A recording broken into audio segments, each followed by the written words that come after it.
Senator De Lima and the like is that they think because allegedly because President Duterte did not give due process daw dun sa mga napatay, because President Duterte did not give due process to those who were killed, and they assume that he killed them or he ordered them killed, he should not be given due process. That's my words, and I'm not twisting their words because that's what they're posting, their group, no? Ang sinasabi nila, look at what they're posting. Bakit? Si Duterte ba binigyan ng due process? So that's not the kind of human rights activist I grew up with. So hindi naman ako umabot ng 60s, 70s, pero yung movement for human rights kasi 50s, 60s, 70s lumaki.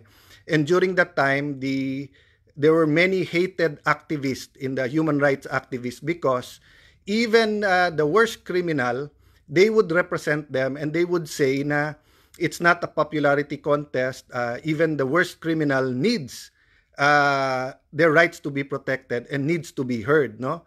So assuming in their mind President Duterte is not a hero but a criminal, why can't they find it in their heart to ask that they protect their rights?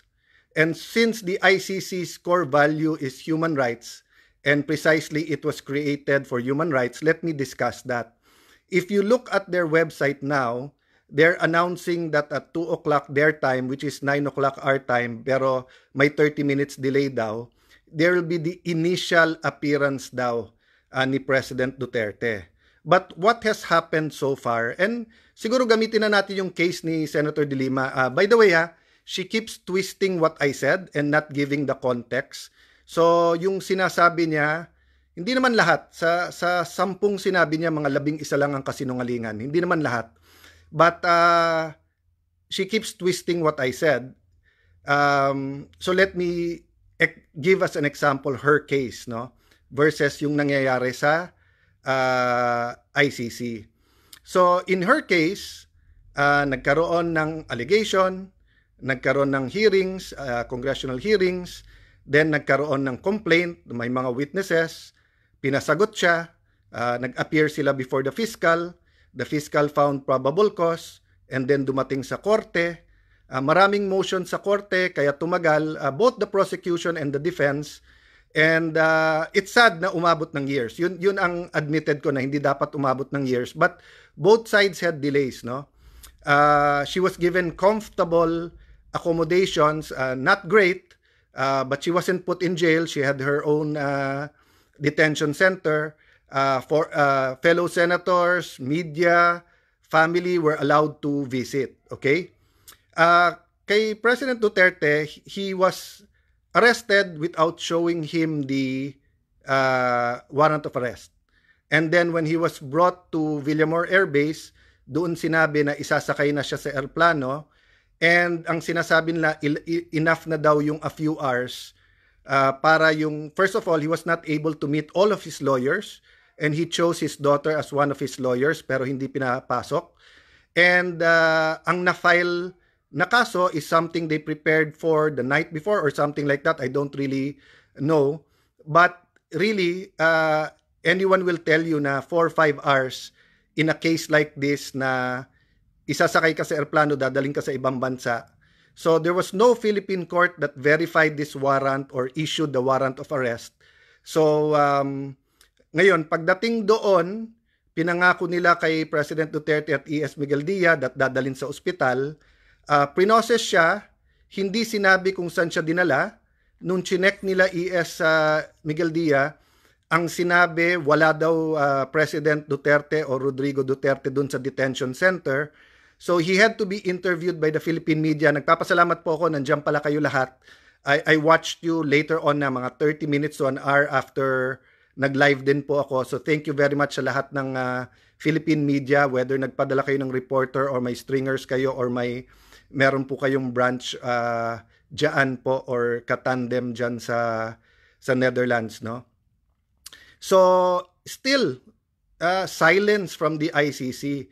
It was only when many Filipino OFWs and many Filipinos here started commenting sa X or yung formerly Twitter ng ICC, I think sinara nga nila yung comment dahil sa dami ng Pilipino, napilitan sila mag-issue ng statement At sa statement pa sinabi kung nasaan siya.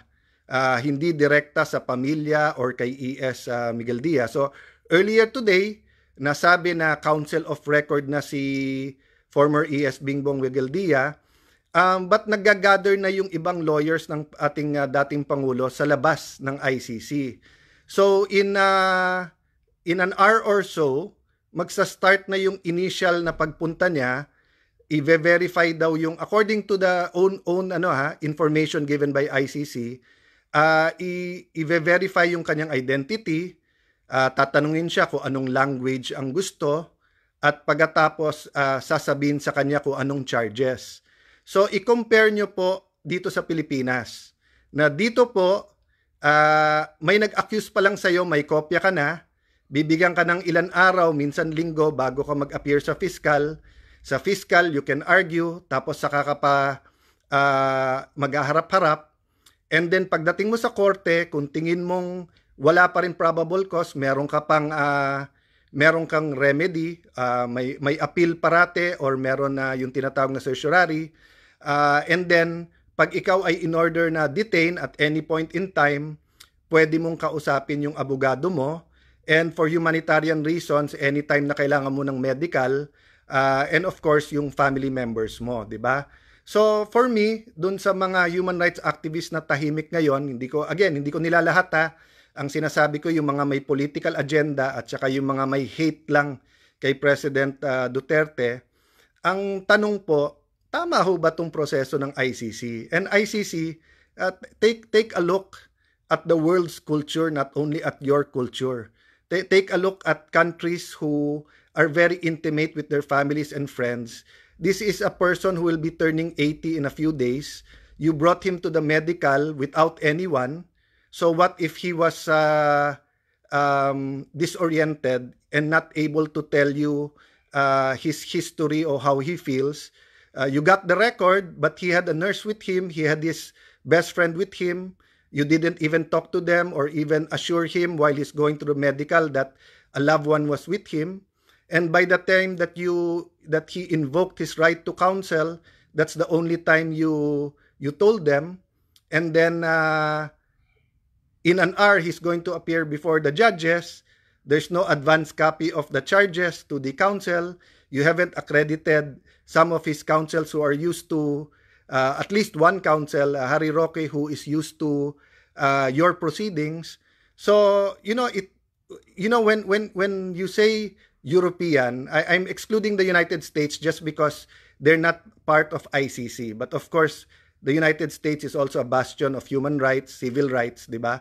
There's no question there. But the European Union takes pride, no, in the centrality of the values of human rights. Sayang kasi meron European Court of Human Rights, but they don't have jurisdiction over ICC. I really wonder if the Duterte family files a case in the European Court of Human Rights, if they had jurisdiction sa ICC. I really curious what the result will be, no? So I'm just giving you context, everyone. So one of my close friends and an expert in not only human rights, may master's siya sa human rights, but also in international law, sabi sa akin na, Sir, pag-usapan natin yung mga iba't ibang butas dun sa Rome Statute, sa implementation. Sabi ko, wala pa nga ako dun eh. Nandun pa lang ako sa assuming for the sake of argument. No? For the sake of argument, let us assume na may jurisdiction ang ICC. Let us assume na valid yung warrant.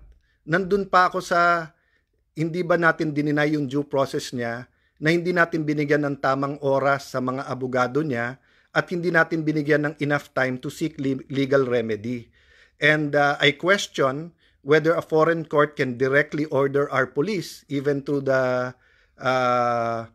Interpol, a warrant, or should a local court order the arrest upon validating that.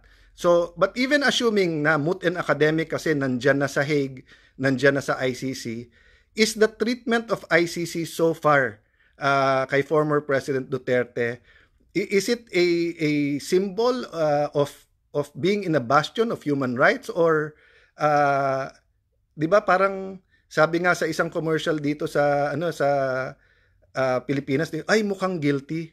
'Di ba dito parang ang turing na sa kanya criminal na walang rights eh. So it's very important, not only will you be fair, neutral, the appearance of such, but can you imagine that kararating niya lang doon from a long flight, at 80 years old, the stress, the pounding on his body, he asked for medical, then you will schedule this and not even give enough time. So it's good that his lawyers rushed there. Walang notice yon, they rushed there. So, again, I'm not being partisan. I'm not getting involved in politics. I ran as an independent. I'm not blaming anyone. I'm talking about the ICC. And let me end with this. ICC, you are as much at trial here as President Duterte.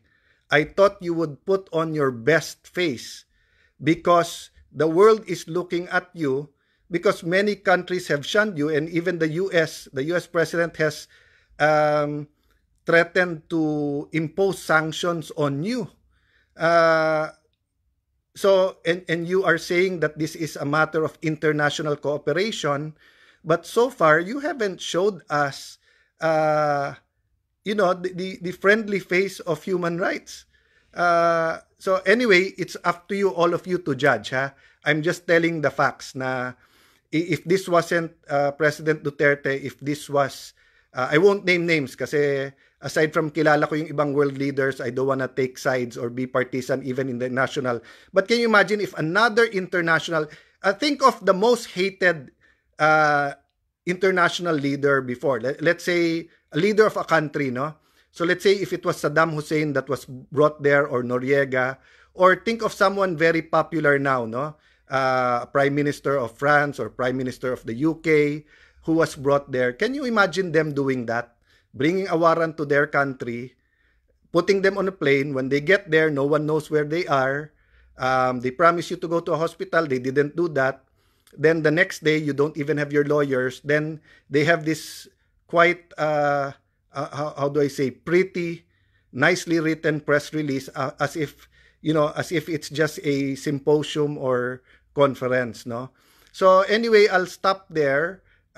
Please pray, not only for President Duterte, for justice, for the state of human rights, fairness, basic reasonability around the world, and also for the Filipino people, no? Because we're at crossroads. Again, wala po akong blame. I'm trying to be one of the voices of reason, and I think the confusion that was started has not been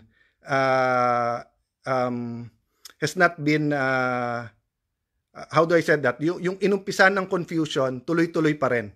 Kaya kung titignan mo ang Facebook, siguro ibang social media, pati news, no? Titignan yung news, even the experts on the ICC international law and even the human rights activists sa Pilipinas, nagkakagulo sa iba't ibang opinion. Of course, not to say both sides pa. Nagkakagulo doon sa mga opinion, di ba? Kaya nga, uulit-ulitin ko, hindi ba dapat clear up muna ng local court yon or ng Supreme Court bago dinala si President Duterte dyan? So I hope you'll be able to tune in. I'm listening, I'm watching, so if anyone said what I'm saying, thank you. Kung hindi, I just wanna add my voice, because I think using the Supreme Court's word of transcendental importance to, no? Meaning intergenerational din. Napaka-importante sa atin lahat to. So, I want to say good evening but not good night, and maybe after the 9:30, I'll do our CIA 365 kung meron na tayong topic. So,